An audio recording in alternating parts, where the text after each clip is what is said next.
Most students rescan the entire passage for every verbal reasoning question, but the high scorers use information from the earlier questions to answer the later ones faster.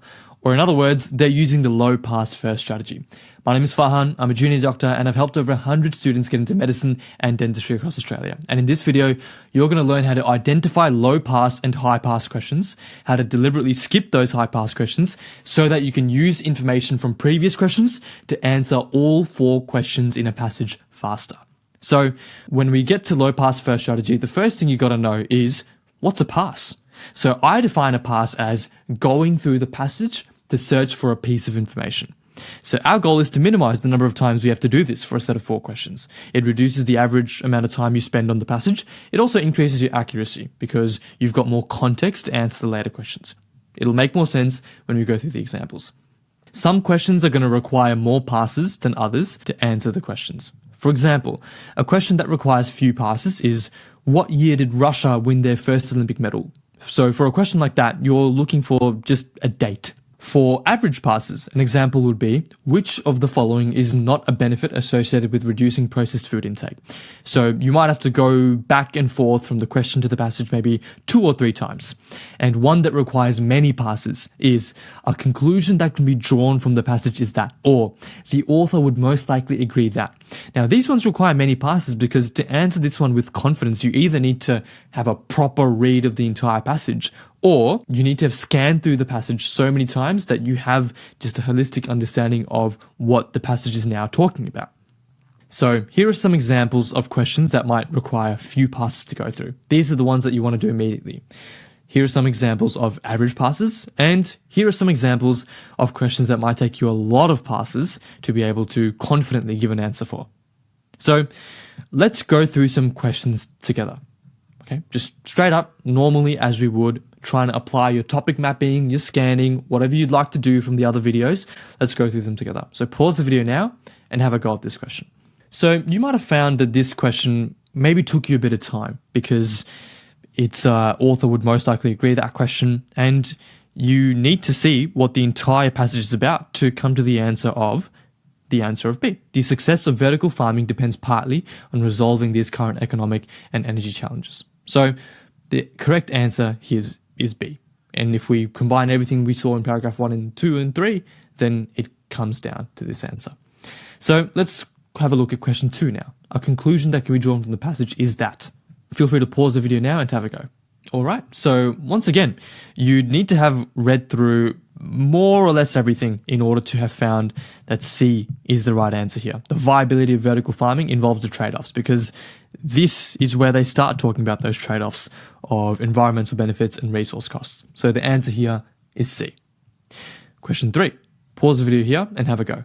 All right, so hopefully this one was pretty rapid. The first commercial vertical farm in the world was 2014. It says it right here when Singapore made it. So a really easy KSSS scanning question. So the correct answer here was B. And moving on to question 4, have a go at this one. All right, so hopefully you were able to recognize that C is the correct answer here. It's the benefit that was not mentioned, whereas these ones were when it came to this particular paragraph. So what I want you to do now is, having done all 4 of those questions, is we're going to go back to question number 1, which is the author would most likely agree that. So I'm going to ask you a question. Do you think, now that you've got a better understanding of the passage, that you could answer this question easier? Probably, right?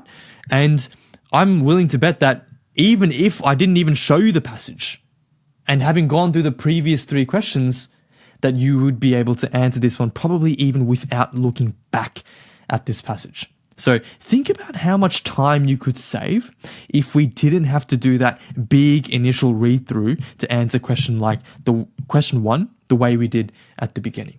So this is the low pass first strategy, where you leave the questions that would be the many pass questions till the end, because these ones benefit from having done the other questions prior. Because when you do the other questions, you're making scans through the passage. And in doing those scans, you're procuring context as to what's actually going on in this particular passage. And with that context, you can answer a question like this much, much easier than if this is question number 1 that you do. So the low pass first strategy is all about minimizing the number of passes by strategically skipping questions within a set and then returning back to them later. The takeaway is this: if it's a low amount of passes, do the question, no hesitation. But if it's a high amount of passes, then skip that question and return back to it after having attempted the other questions in the set. Let's have a look at these 4 questions, right?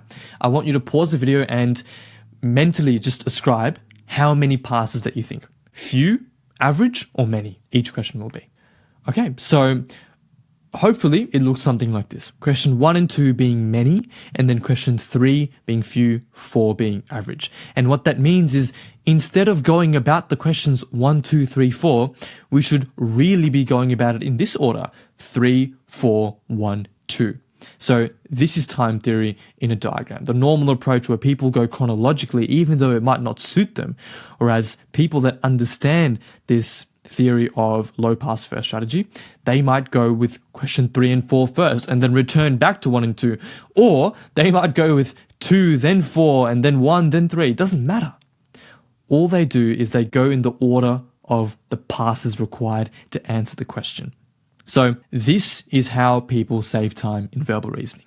Now, if you found this helpful, this is just one of the many frameworks that I've got for the entire UCAT. If you want all of my frameworks in one place, then just click the first link in the description below. Otherwise, let's go through some worked examples. So, I don't even want you to have a look at the passage yet. Question number 1, the primary purpose of the passage is to. Seems like a high pass question. Probably not going to do that. Question 2, according to the passage, single recording device operating in 1 month generally generates approximately. So this one looks like an easy scan. I might do that first. 3, using the information from the passage, the following are mentioned as challenges of monitoring, except. So this one might be average, almost many. If you don't know where you're looking, this is where topic mapping can help you so that you can look specifically for the challenges or the disadvantages. So I'll label this average, and then number 4, which of the following can be reasonably inferred from the passage. So this is like a holistic answer. We're going to have to read the whole thing. So many passes. So what it looks like is I'm not going to do the questions from 1 to 4. We're going to do them in the order of 2, 3, 1, 4. So let's do that. Let's start with question 2. I want you to pause the video now and have a go at this one. So hopefully you've had a go at this question now, and we can find that a single recording device operating for 1 month generates approximately 720 hours of audio.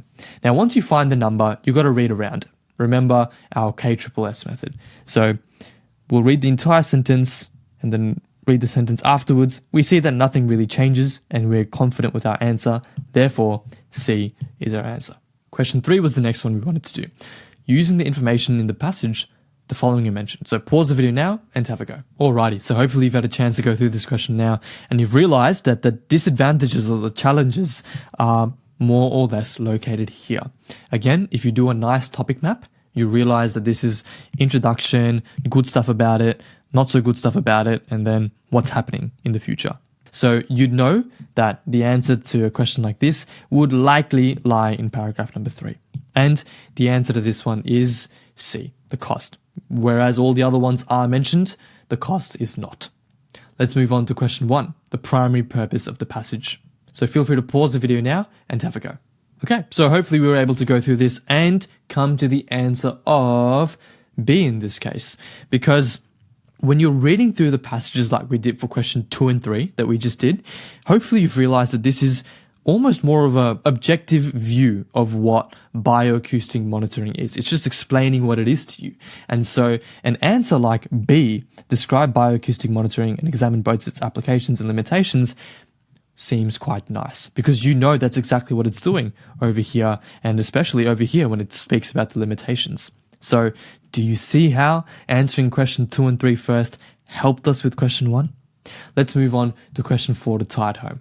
So which of the following can be reasonably inferred? Pause the video now and have a go. Hopefully you've had a chance, you've had a go.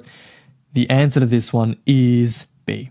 Human verification remains necessary because current automated systems are not perfectly accurate. And now remember when we were doing our scan of 720 hours and we were reading just a bit around that to make sure that everything was fine? That's where your eyes come across things like current automated systems achieve roughly 75% accuracy in species identification. And right there is a piece of context that you have picked up from a scan you've done in a previous question that helps you answer this particular question. Now, this question was number 4 anyway, so we would have come to it had we gone 1, 2, 3, 4.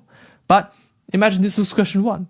Then that piece of information really would have helped us answer this. So for that reason, you can see how this low pass first strategy and the detailed scans that you make give us the context we need to answer more holistic questions like this one. So the correct answer there was B. Now, this was just a handful of questions we've gone through, and if you want to do more practice questions but you don't have a question platform to use, then you can use the code Farhan for 10% off med entry. Otherwise, here are just a couple traps that people fall into when it comes to using the low pass first strategy. Number 1 is not using it and treating all verbal reasoning questions as equally difficult with their pass count. Number 2 is forcing yourself to solve the first question in a set. The UCAT know this. They set that first question up as a trap. Don't do it. Don't fall for it. And number 3 is rescanning the entire passage from the top for every single question. So there are strategies that'll help you with that, like the topic mapping. If you haven't seen that, then watch that video. But the low pass first strategy as well will mean that you don't need to read from the top every time because you'll have more context as you answer the more difficult questions. So here's your do's and don'ts. Do quickly scan all questions in a set and tag them as low pass or high pass.